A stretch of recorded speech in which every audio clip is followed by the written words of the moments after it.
Brought to you by Almond Auctions, the worldwide leader in antique tractor auctions.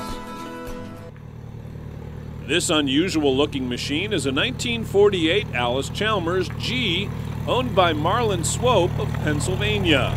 Marlin bought this tractor to use for cultivating, and his G is still going strong today.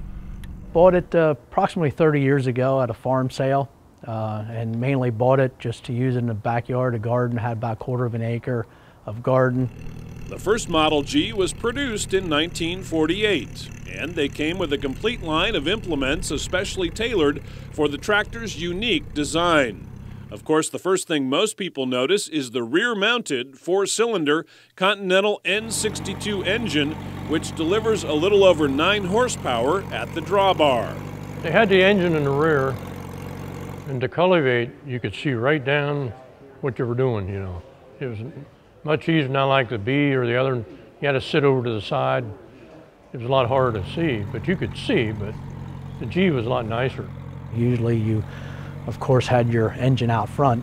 This was the engine in the back, so it gave you a lot of traction because you had your weight back there. They did make a front end weight to fit over the little plate there where the steering gearbox is to help hold the front end down. As you can see, everything is completely open, and you can see right in front of you. There's different wheel settings. You can take the wheels, actually turn them inside out and the back to go real far out. You can take the front wheels out to almost any kind of wheel spacing you would need. Those aren't the only design features Allis-Chalmers added to ensure this tractor would be perfect for field work.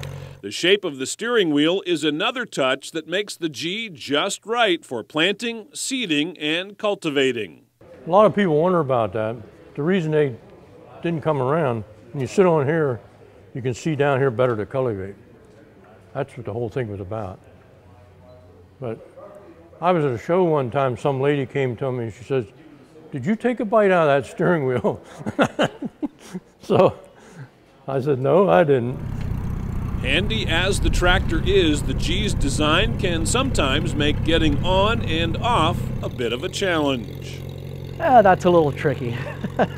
A lot of people kind of broke the fenders or the seat or things because they try to get your weight situation, but it's easiest to put the cultivators down and step on the one cultivator and then get up on. Seems to be the easiest. Allis-Chalmers is in the blood for the Swope family. These days, father and son both have their own Model Gs, and James grew up using a tractor just like this. That's one of the reasons Marlin was so keen to own one. When I was a small kid, about 10 years old, we used to have a B, and I used to have to run that and I could hardly get the clutch in. Then my dad bought a G. I loved that. It was more my size. You know, he always talked about it and how they had the Allis-Chalmers and the G, and talked about the hoeing tobacco with it, or cultivating tobacco. So it was kind of special that way because I knew he had one. He grew up on one. Soon after Marlin bought it, his tractor disappeared. But don't worry, it was for a good reason. A few years later, I didn't even know it because I had it out in one back shed, but it was missing. My dad had actually taken it and restored it. And so I told him, I said, I don't know. I said, it's going to get dirty because I'm going to still use it. And he said, well, it's all right. The Model G stayed in the Allis lineup until 1955, and just under 30,000 were built.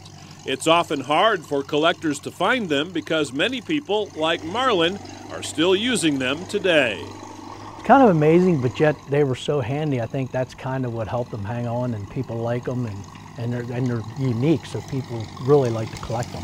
I like it just because it's unique. There's really not many other tractors that I know of that were even made along this line.